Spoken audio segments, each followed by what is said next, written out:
Welcome to the 15th chapter of the book of Leviticus. This chapter goes into what it says body flows. It's if you have young people that you don't want to explain to them the things of the body and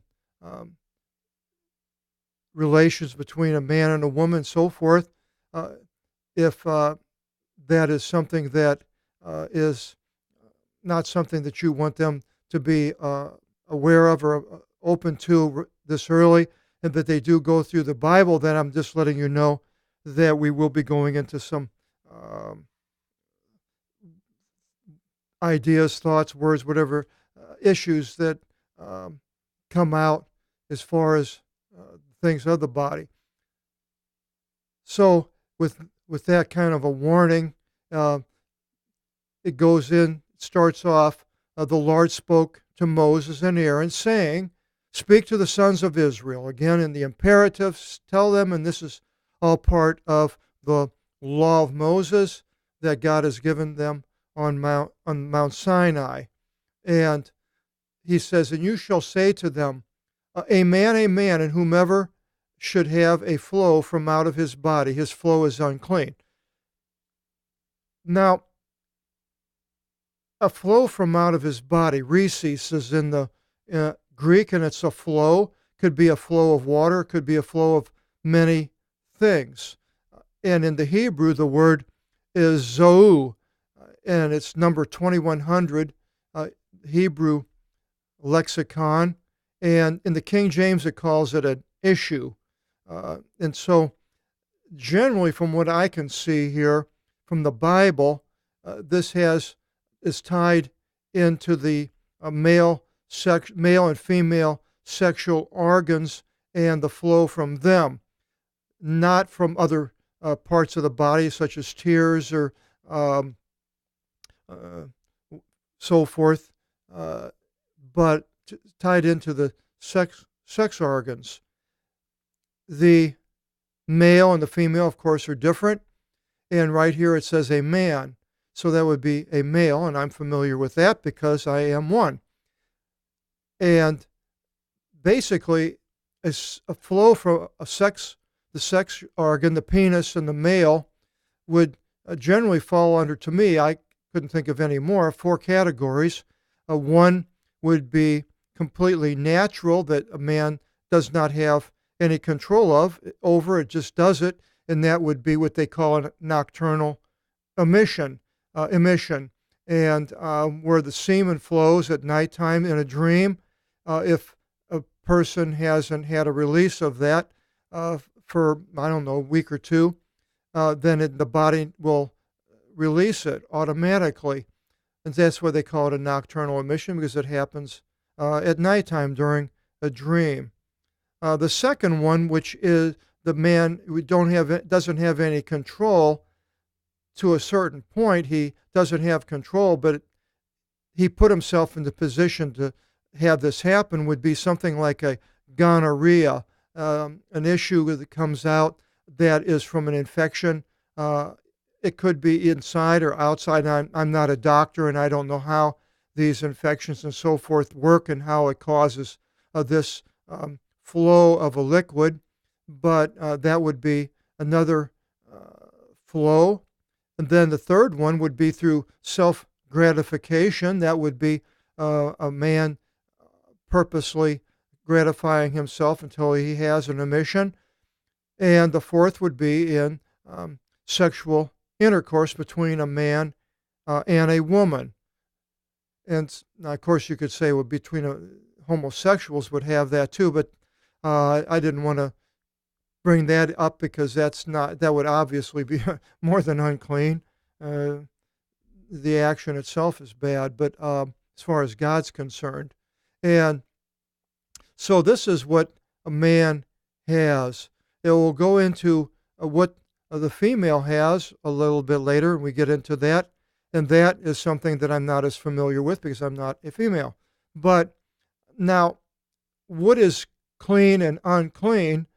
Here it goes into the word akathartos is unclean, and katharos is clean. The unclean is things that will be pointed out here. And if you had a Mishnah, which I do have here, it's the Mishnah by Danby, and it goes into all these different laws, Levitical laws in detail.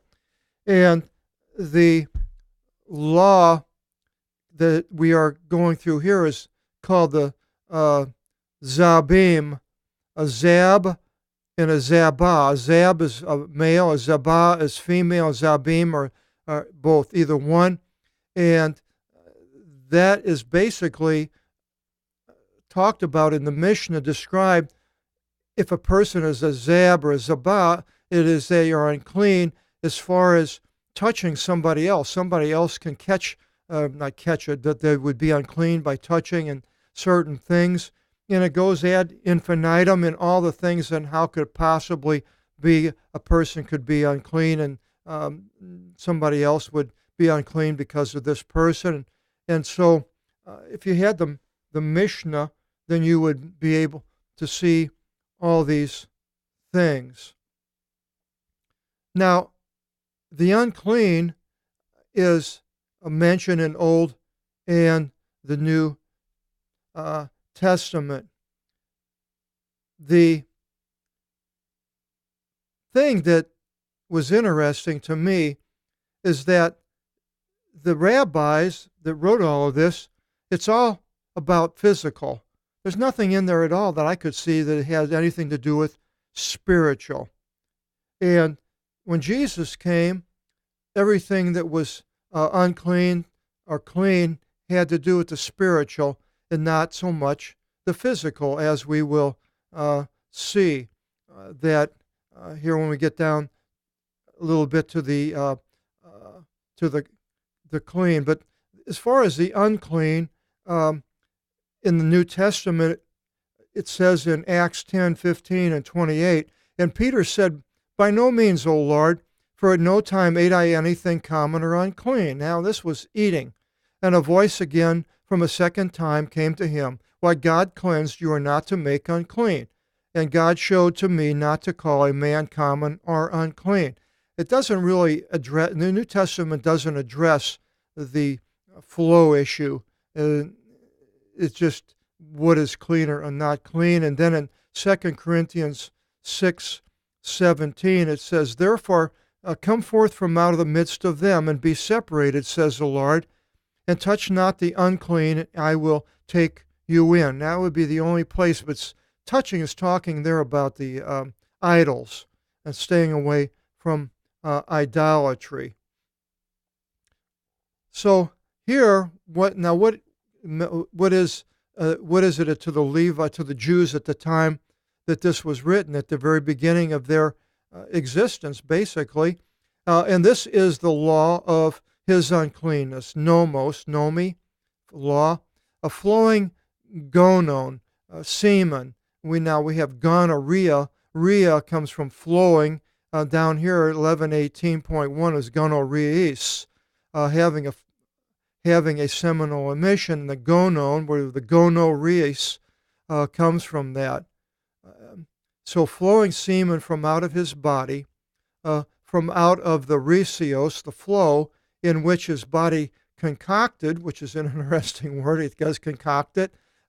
His uncleanness is through this flow in him. Now, an uncleanness is a condition, but everybody is going to be unclean in these issues here. It's not something that anybody can stay away from, female or the male. It just comes natural. Like I said, the nocturnal emission will happen naturally, and he would be unclean. But the unclean is sort of like, here it's almost like, you know when you're dirty and when you're not. You know when you need to take a bath.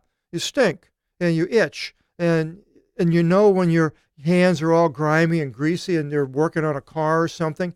You know you're dirty and you got to clean it. And so the cleanliness here is related to this feeling, I believe. You just know it.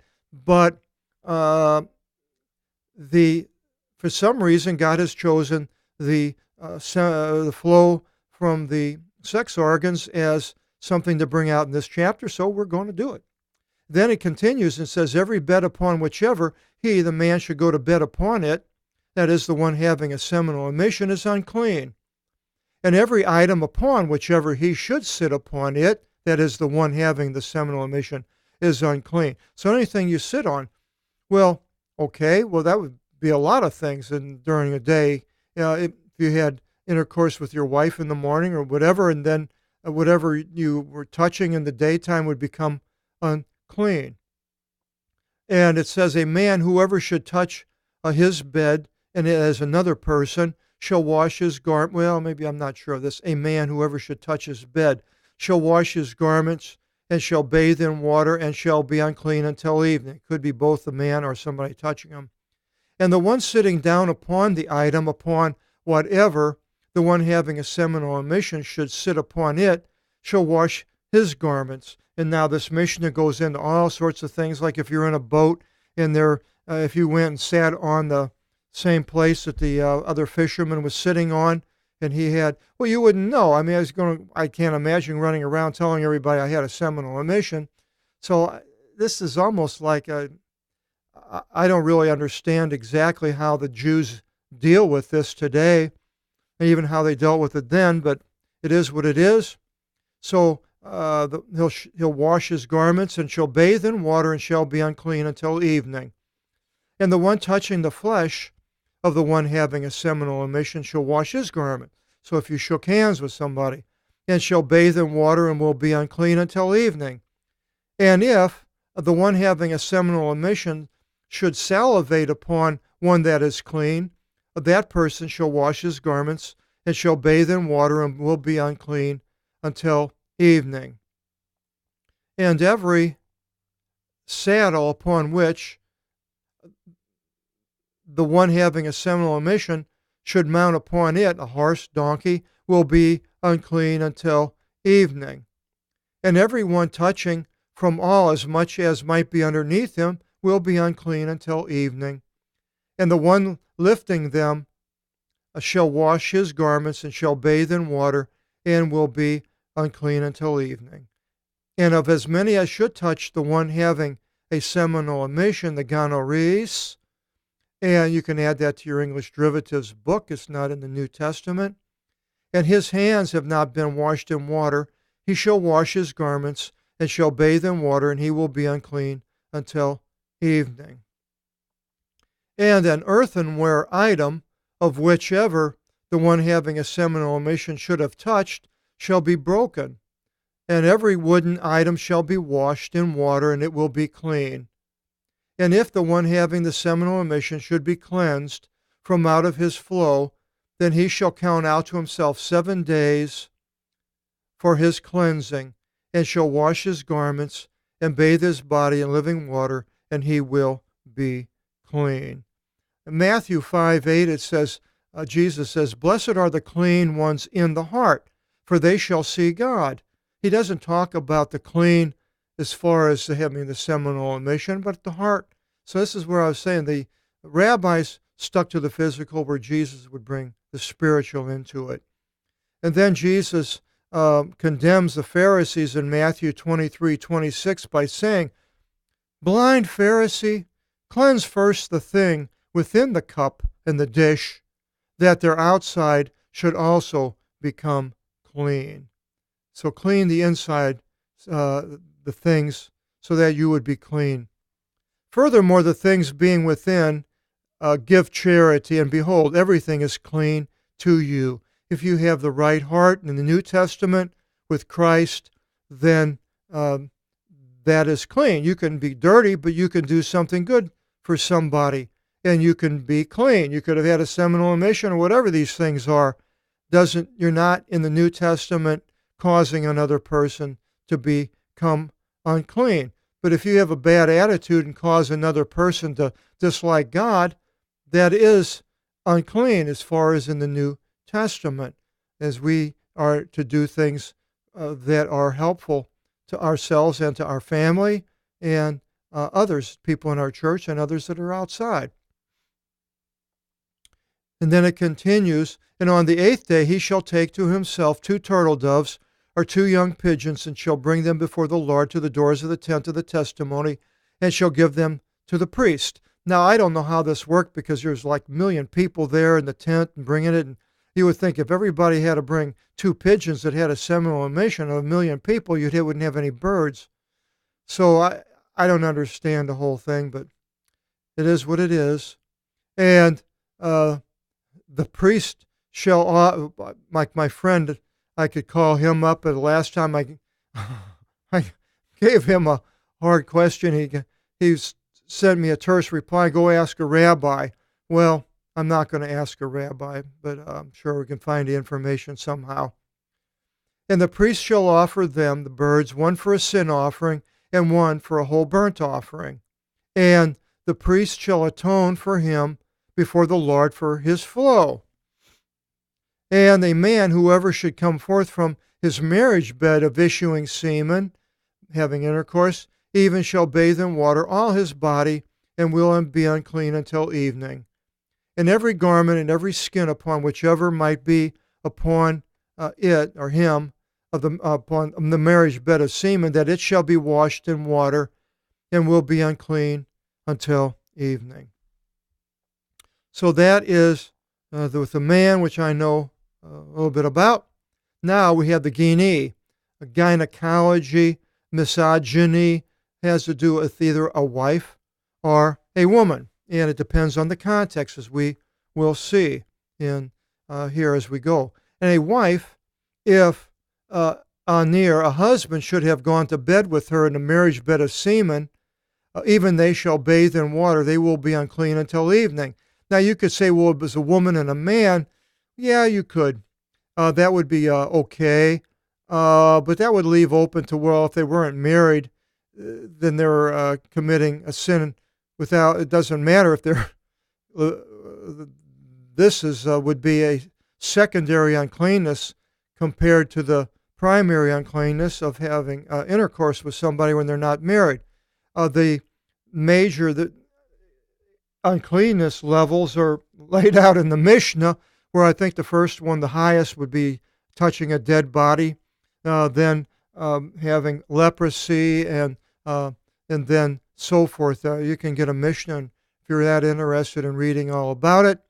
But here, well, we have a wife, I believe. That's why I put wife in the marriage bed, because it's a marriage bed. The ketene, we have coitus, comes from that, which is sexual intercourse, in a marriage bed of semen. So it should be married. And even they shall bathe in water, and they will be unclean until Asperis. We have Hespers, the Vesper service in the liturgy. Now here, I don't believe it's a wife, because it's any woman, basically. And a woman, whoever might be flowing blood, which every woman does, when they are in that age group, I don't know when that starts, 12, 13 maybe. It goes, I don't know, to menopause was, I don't know, 40s, 50s, probably up into the 50s maybe, I don't know. But anyway, a woman, whoever might be flowing blood, and that, of course, comes out of the female sex organ, the vagina, and has to do with blood. The male doesn't have the blood. He has the semen. And the blood is, what coming out is, it says, and her flow shall be in her body. 7 days she will be in her menstruation, phedro. And so 7 days, and once a month, and everyone touching her will be unclean until evening. So it'll be the same thing as touching a person, a woman that was in on her monthly cycle. And all, upon whatever she should lay herself upon it in her menstruation, it will be unclean. And all, upon whatever she should sit upon it, it will be unclean. And all, whoever should touch her bed shall wash his garments, and shall bathe in water, and will be unclean until evening. And everyone so a man, even though he hasn't had a flow, would become unclean by his wife on her monthly cycle. And every one touching any item upon whichever she should sit upon it shall wash his garments, and shall bathe in water, and shall be unclean until evening. And if, being in her bed, or upon the item of whichever she should sit upon it, in its touching her, it shall be unclean until evening. And if anyone should lie down in her bed with her, and her uncleanness should be upon him, he shall be unclean 7 days. And every bed upon whichever he should go to bed upon it shall be unclean. And a woman, if she should flow a flow of blood many days, resing, that's that same word for the man, a flow, the zoo in the Hebrew, not in the time of her menstruation, and if also it should flow after her menstruation, all the days of her flow, the blood of her uncleanness shall be just as the days of her menstruation. She shall be unclean. A woman came to Jesus who was unclean, who had this problem. It wasn't a monthly cycle, but it was something that was constant. She had probably some type of a cyst or a tumor, and so none of the doctors could heal her. But Jesus, he felt her touch his garment, and she became healed immediately. She knew it, and Jesus said, "Who touched me?" And all the crowd was around, and his disciples said to him, "Who are you saying who's touched you? I saw hundreds of people around you touching you." And he said, "Well, I felt power going out of me." And the woman confessed, which is quite a thing. I wouldn't want to confess your uncleanness, but she did. And she was healed. And continues, and every bed upon whichever she should go to bed upon it, all the days of her flow will be to her as the bed of her menstruation. And every item upon whichever she should sit upon it shall be unclean, according to the uncleanness of her menstruation. And every man, pas, a man touching her, shall be unclean. See, now this is a good thing to have the analytical lexicon, which is available as a download on our website. Every man touching her shall be unclean, and shall wash his garments, and shall bathe in water, and shall be unclean until evening. But if she should be cleansed from her flow, then she shall count out to herself 7 days, and after this she shall be cleansed. And the 8th day she shall take for herself 2 turtle doves or 2 young pigeons, and shall bring them to the priest unto the door of the tent of the testimony. And the priest shall offer the one for the sin offering, and the one for a whole burnt offering as the man, and the priest shall atone for her before the Lord of the flow of her uncleanness. And you shall make the sons of Israel reverent from their uncleanlinesses, and they shall not die on account of their uncleanliness, in their defiling my tent among them. This is the nomos of the one having a seminal emission, even if one should come forth from his marriage bed of semen, so as to be defiled by it, and the one hemorrhaging in her menstruation, and the one having a seminal emission in his flow, to the male or the female, and to the husband, if he should go to bed with one sitting apart. So here we have the clean and the unclean. Now, the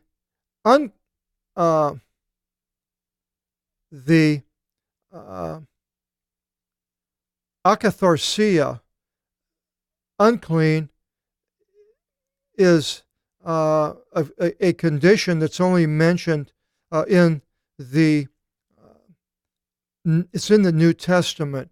Akatharsia, that's more of a spiritual uncleanness, and that's number 167. It's a word that's only in the New Testament. But it's interesting, if you have this book here, Wigram's Englishman's Concordance of the New Testament, and you have an Apostolic Bible, it's really great because you could look up number 167, and you would find the word akatharsia in there, and it would show you the King James writing what word that's used in the King James, but it would show you the places where it's located. So you could open up the Apostolic Bible and have this open, because the Apostolic Bible lexical concordance you can't see it doesn't have all the words that are in the verse. It just shows you where it's at. Where with this in the New Testament, you can open up this book and you can actually see where it's at and what words it's used in the King James. And a lot of times, of course, it's not the same word it's in the Apostolic Bible, but it's a real help. I use it a lot in my studies, because as soon as I saw that 167 was akatharsia, a condition, but it wasn't mentioned in the Old Testament, only in the New, I started reading, and right away it showed all the words that were used in the King James, and I looked it up, and I could help put together this Bible study. So that was the chapter on the uncleanliness of people. Now we will go into next chapter, the laws regarding atonement, and that was the action that the priests did at the behest of people wanting an atonement and so forth. We'll find out more about that in chapter 16. I hope you'll join us in the next video seminar. Until then, God bless.